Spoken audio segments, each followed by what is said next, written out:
Assalamualaikum warahmatullahi wabarakatuh. Kami dari kelompok 3 akan melanjutkan presentasi kami pada video ketiga mengenai akuntansi biaya kontemporer.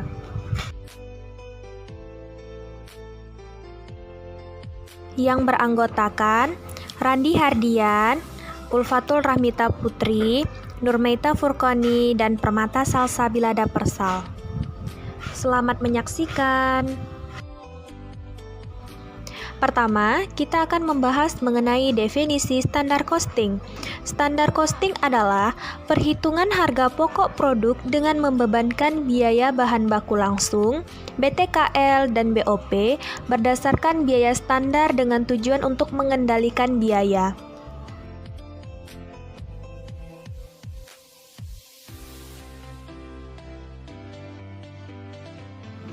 Selanjutnya, kita akan masuk kepada kegunaan standar costing. Yang pertama, perusahaan tidak perlu lagi membuat buku pembantu persediaan, baik untuk persediaan bahan baku maupun persediaan barang jadi. Yang kedua adalah perhitungan harga pokok persediaan bahan baku dan persediaan barang jadi akan lebih mudah karena hanya mengendalikan kuantitas yang dibeli dengan harga standarnya dan kuantitas yang dihasilkan dengan harga pokok standarnya. Yang ketiga adalah sebagai dasar perbandingan untuk melihat selisih antara biaya aktual dan biaya standar dasar yang nantinya akan dijadikan acuan untuk penyusunan anggaran. Dan yang terakhir adalah sebagai dasar untuk menilai kinerja suatu bagian. Selanjutnya adalah hubungan standar costing dan anggaran. Biaya standar berkaitan dengan biaya per unit dan pada hakikatnya sama tujuannya dengan suatu anggaran. Namun pada skala yang lebih kecil, suatu anggaran dikaitkan dengan jumlah biaya secara keseluruhan, bukan dari jumlah biaya per unit. Anggaran dan standar costing keduanya merupakan penentuan biaya yang dilakukan di muka sebelum suatu kegiatan dilaksanakan.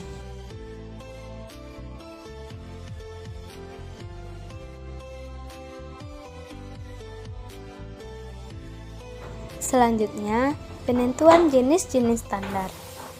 Yang pertama yaitu current standard, yaitu standar yang ditetapkan hanya untuk jangka pendek tertentu, biasanya 1 tahun. Penetapan standar saat ini mengikuti tingkat produksi yang mungkin dilakukan dalam periode tersebut.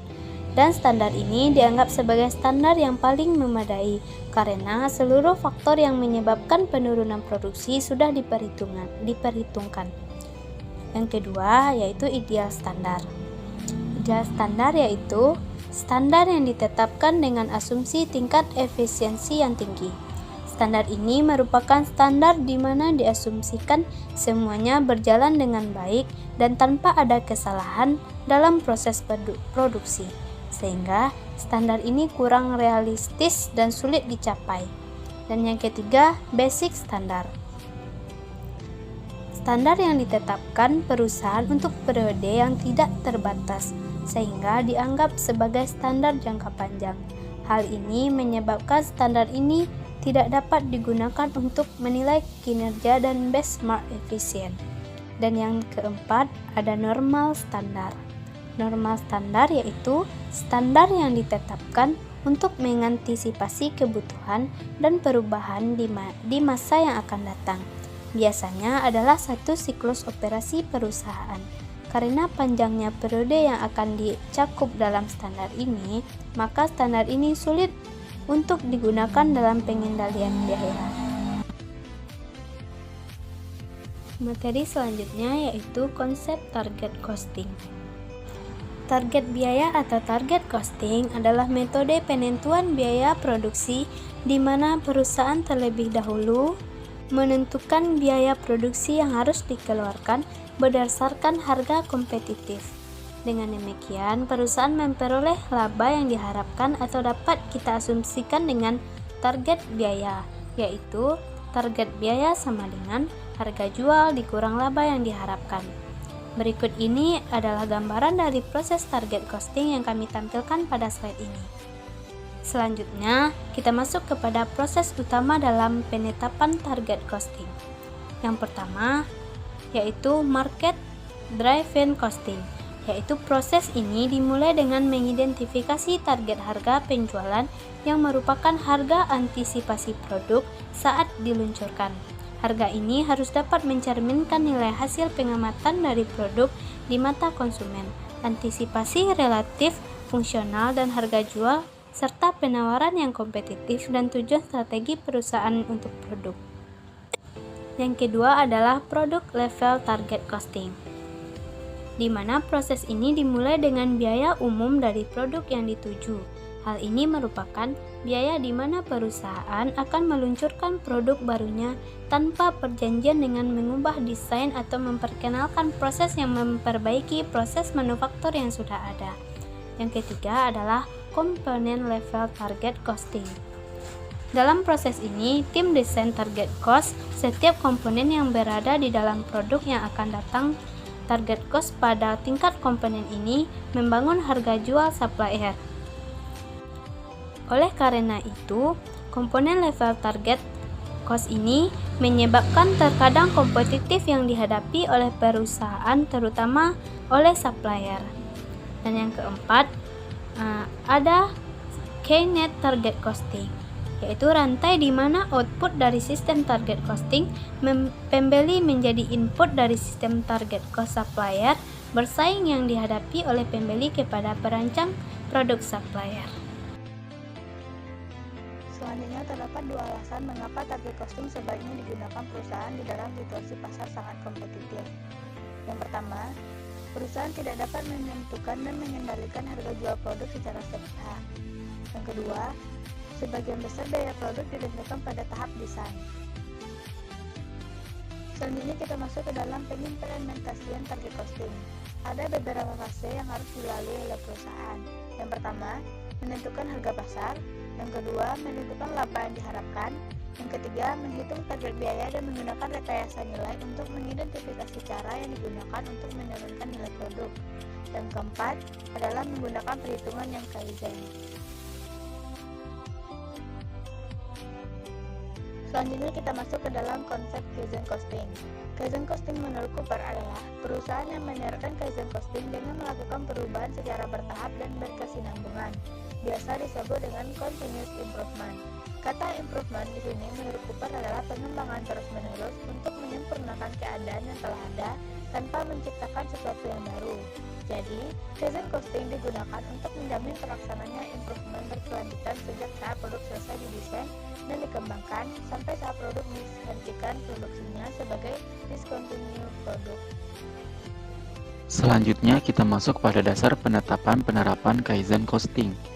Menurut Supriyono, tahun 2002 nomor 168, penerapan biaya Kaizen digolongkan menjadi dua jenis.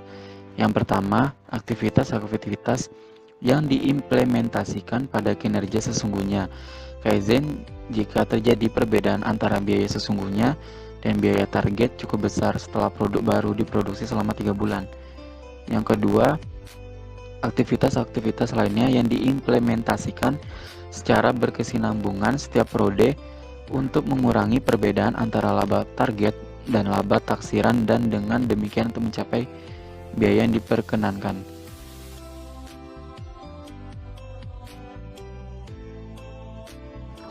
Sasaran penerapan Kaizen costing. Menurut Amin tahun 2002 nomor 41, sasaran Kaizen costing yaitu dengan berusaha secara berkesinambungan menghasilkan produk dengan mutu yang lebih baik dengan harga yang lebih rendah.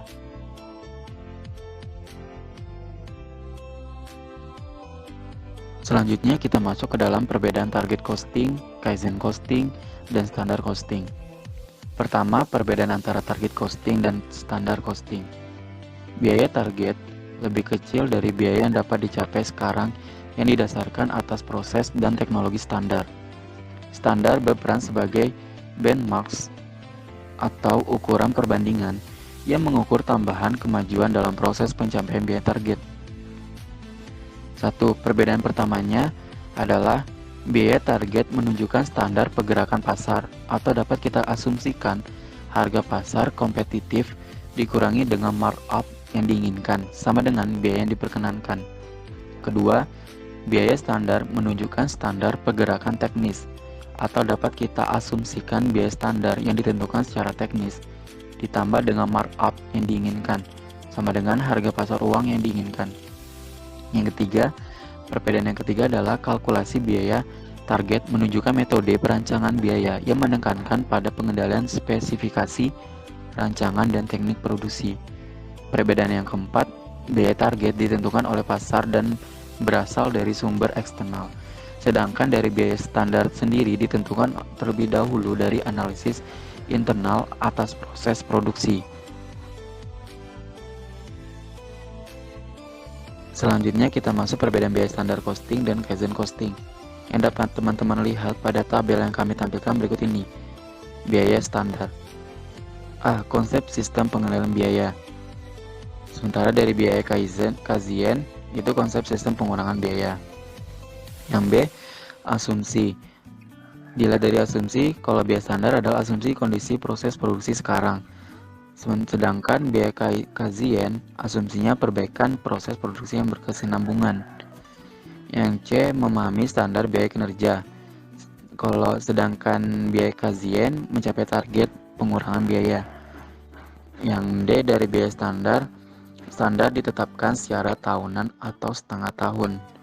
Sementara dari biaya Kaizen, target penurunan biaya ditetapkan dan dibebankan setiap bulan. Dilihat dari sisi analisis variance-nya, dari biaya standar adalah analisis variance biaya mencakup biaya standar dan biaya aktual. Sementara dari biaya Kaizen, analisis variance-nya adalah biaya mencakup target biaya Kaizen dan jumlah pengurangan biaya aktual. Yang terakhir, perbedaan antara biaya standar dan biaya Kaizen adalah dari biaya standar sendiri menyelidiki dan menanggapi apabila standar tidak terpenuhi. Sementara dari biaya Kaizen yaitu menyelidiki dan menanggapi apabila jumlah target Kaizen tidak tercapai.